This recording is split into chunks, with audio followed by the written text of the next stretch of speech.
सनातन धर्म में अनंत चतुर्दशी व्रत का बड़ा ही महत्व है। इस व्रत की पूजन विधि बड़ा ही सरल है, परंतु यदि स्वच्छ मन से इस व्रत को किया जाए तो इसका फल उतना ही बड़ा होता है। इस व्रत में भगवान श्री हरि के अनंत स्वरूप की पूजा की जाती है। इस दिन भक्त सुबह उठकर नित्य क्रिया स्नान आदि करके स्वच्छ वस्त्र धारण कर भगवान विष्णु की प्रतिमा स्थापित करते हैं तथा अनंत भगवान की पूजा करते हैं। अंत में भगवान विष्णु को अनंत सूत्र अर्पित कर स्वयं तथा पूरे परिवार के सदस्यों के बाह में अनंत सूत्र बांधने की परंपरा है। इस व्रत को करने से मनुष्य के सोए भाग्य जाग जाते हैं, सफलता के द्वार खुलने लगते हैं तथा मनुष्य के सारे कष्ट मिट जाते हैं।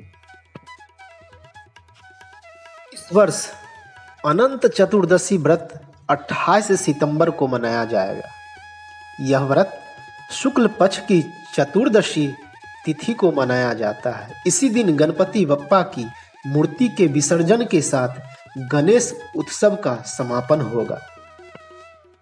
अनंत चतुर्दशी व्रत करने से कई लाभ मिलते हैं। विद्यार्थी यदि इस व्रत को पूरी श्रद्धा से करता है तो उसे पढ़ाई में रुचि बढ़ती है, जिसके कारण उसे बेहतर ज्ञान प्राप्त होता है। जो मनुष्य धन की, स्वास्थ्य की, ईश्वर प्राप्ति की तथा अन्य किसी भी प्रकार की समस्या से मुक्ति की कामना से इस व्रत को पूरी श्रद्धा एवं स्वच्छ मन से करता है, उसे निश्चित ही सकारात्मक फल मिलते हैं। अनंत चतुर्दशी व्रत सुख और मोक्ष दोनों की प्राप्ति का सर्वोत्तम साधन है। विशेष लाभ पाने के लिए 14 वर्षों तक अखंड व्रत करना चाहिए।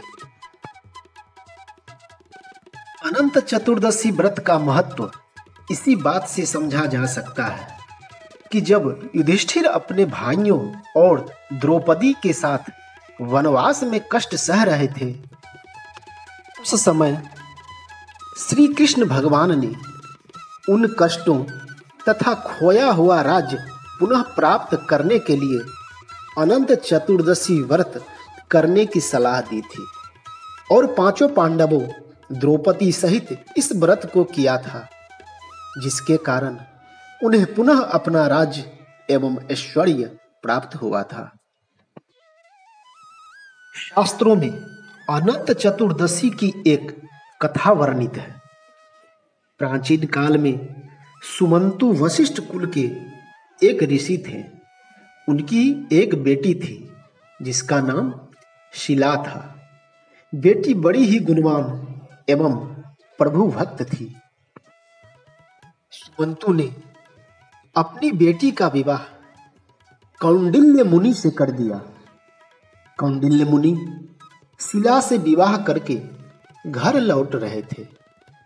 उसी समय रास्ते में नदी के तट पर कुछ स्त्रियों को अनंत व्रत करते देखकर शिला ने भी अनंत व्रत किया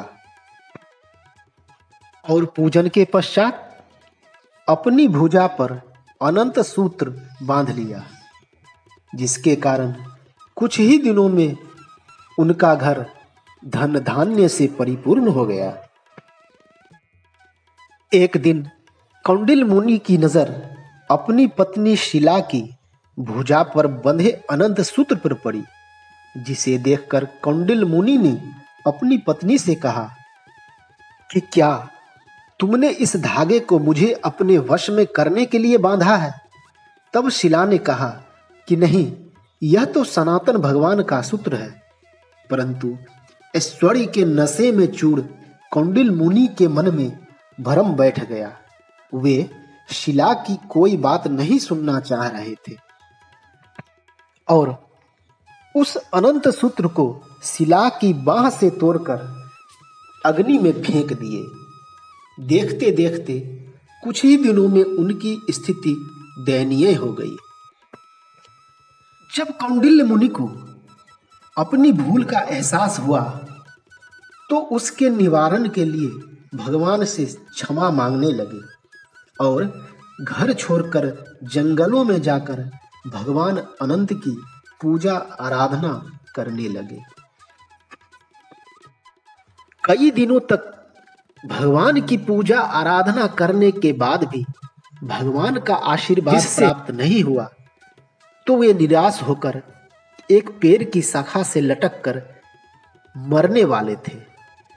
तभी एक बूढ़े ब्राह्मण के भेष में अनंत भगवान प्रकट होकर उन्हें रोका और फिर उन्हें एक गुफा में ले गए, जहां कौंडिल्य मुनि को भगवान के चतुर्भुज रूप का दर्शन करवाए। भगवान अनंत ने कौंडिल्य मुनि से कहा कि आपने अनंत सूत्र का अनादर किया था, जिसके कारण आपको इतना कष्ट भोगना पड़ा। इसलिए इस गलती को सुधारने के लिए आपको 14 वर्षों तक अखंड अनंत व्रत करना होगा। इससे आपको पुनः नष्ट हुई संपत्ति प्राप्त होगी। कौंडिल्य मुनि ने इसे हृदय से स्वीकार किया।